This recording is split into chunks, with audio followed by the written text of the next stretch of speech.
Halo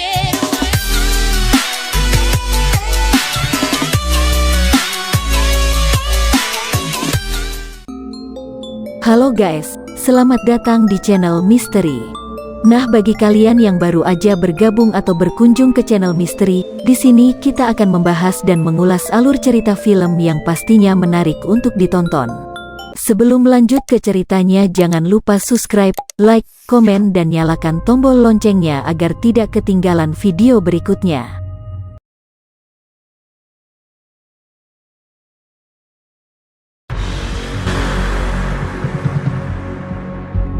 Halo guys, kembali lagi nih sama aku. Nah, kali ini aku akan merangkum tentang series Thailand yang berjudul 13 Terrors, yang menceritakan mengenai sekelompok remaja yang berusaha memecahkan sebuah misteri di sekolah mereka.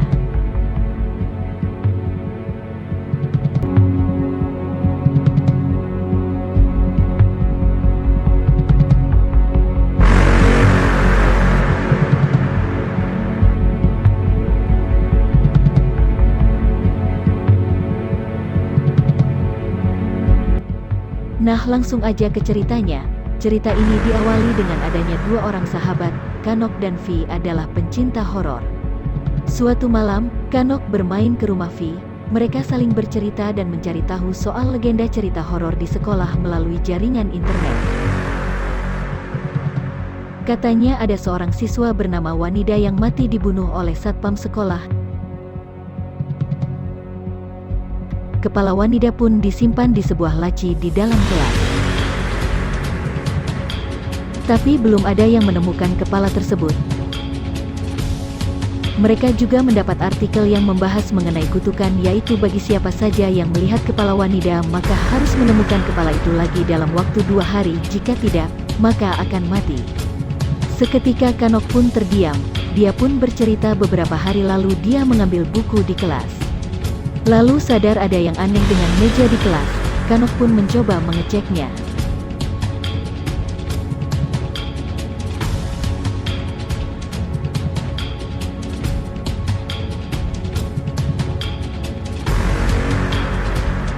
Belum selesai akan ceritanya, Ibu Vi tiba-tiba buka pintu.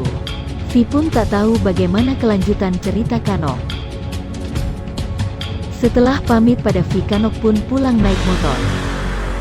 Esoknya, Kanok tak datang ke sekolah. Vi mencoba menelpon, ternyata Kanok sedang sakit. Setelah telepon, Vi tak sengaja menjatuhkan pulpen saat Vi akan mengambilnya.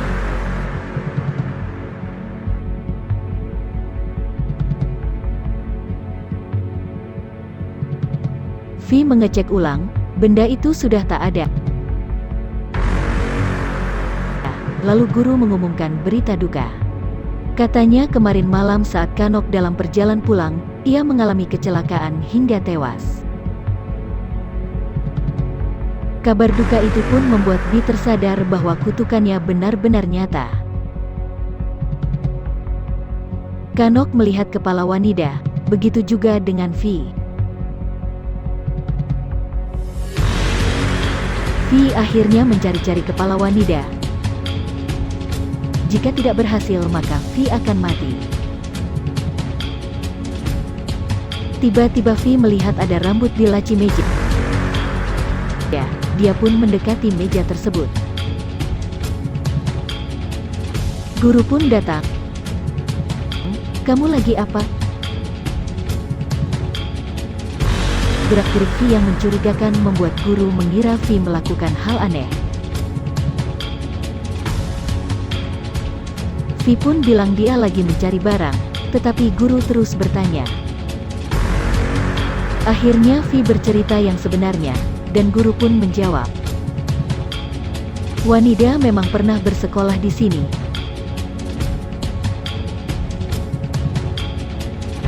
Kasus pembunuhan itu juga benar-benar terjadi. Lalu, tentang kutukan, guru juga bilang itu bukan rumor belaka.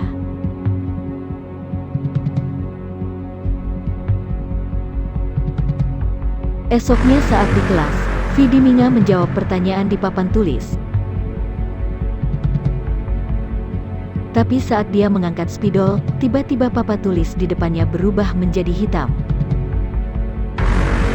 Guru dan teman-teman juga menghilang. Saat Vi menoleh, ada sosok berdarah-darah dan berkepala buntung. Vi pun kaget dan ketakutan. Hantu itu pun menulis "Tolong aku". Vi melihat papan tulis dan mencoba memahami tulisan itu.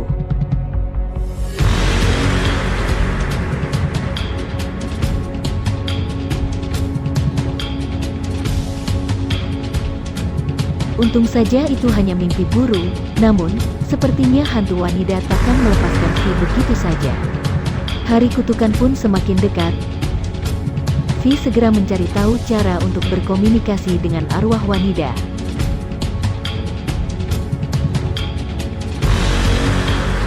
Bagaimana berbicara dengan hantu? Pertama, siapkan kertas, lalu nyalakan dupa. Tutup asap dupa dengan gelas, kemudian letakkan di atas papan arwah. Terakhir, bacakan mantra, "Kalau kau di sini katakan ya."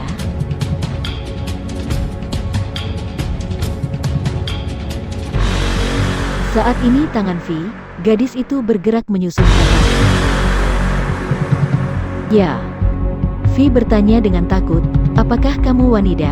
Hantu itu memindahkan gelasnya kembali dan memberitahu sebuah jawaban. Ternyata wanita ingin Vi menemukan kepalanya.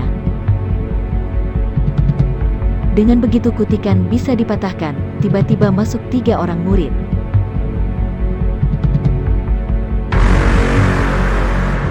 Salah satunya adalah wanita, 15 tahun yang lalu. Wanita dan temannya bermain papan arwah di kelas. Wanita berkata, "Jangan sampai gelas kaca itu pecah. Jika pecah, maka hantu bisa merasuki mereka." Ternyata mereka berhasil memanggil hantu pembunuh massal. Arwah hantu itu bilang ia masih ingin membunuh orang. Ia akan membunuh mereka. Tiba-tiba, satpam sekolah masuk, dan mereka pun terpaksa membereskan permainan. Tapi wanita tak sengaja memecahkan gelas itu. Satpam itu pun seketika jatuh. Kemudian ia perlahan berdiri dan mengeluarkan pisau. Satpam itu pun langsung memenggal kepala wanita, lalu pergi membawa kepalanya.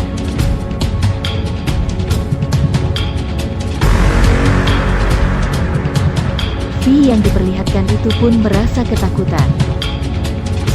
Lalu jasad wanita tanpa kepala menunjuk keluar. Vi pun bergegas keluar mengejar satpam itu. Di dalam gudang ada sebuah meja yang bergetar. Ternyata ada kepala wanita. Vi pun mengambil kepala tersebut. Tapi kepala itu tiba-tiba menangis. Vi terus merapalkan mantra. Di belakang, ada pedagang yang berputar-putar lalu. Ketika Vi membuka mata, semua sudah baik-baik saja. Vi pun menguburkan kepala wanita, ia juga menyalakan dupa. Berharap arwahnya akan tenang, esoknya, Vi pulang ke rumah. Orang tua Vi sangat khawatir. Vi pun menjelaskan pada ibunya. Kalau ia tak melakukan hal buruk, Ibunda juga tak bertanya lagi. Tapi kemudian Ibu Nua bertanya, "Itu siapa yang kamu ajak ke rumah?" Padahal di ruangan itu hanya ada mereka bertiga. Tiba-tiba gelas di atas meja bergerak dan jatuh.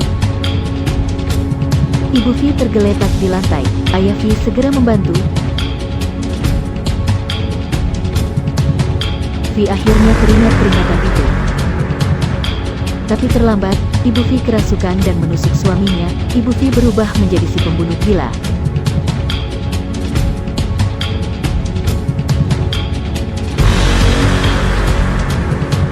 Ternyata, wanita sengaja membuat Vi menggantikannya. Kini kepala Vi lah yang ada di kolon V meja. Film pun SELESAIII. Like, komen dan share ya guys biar semangat bikin video berikutnya.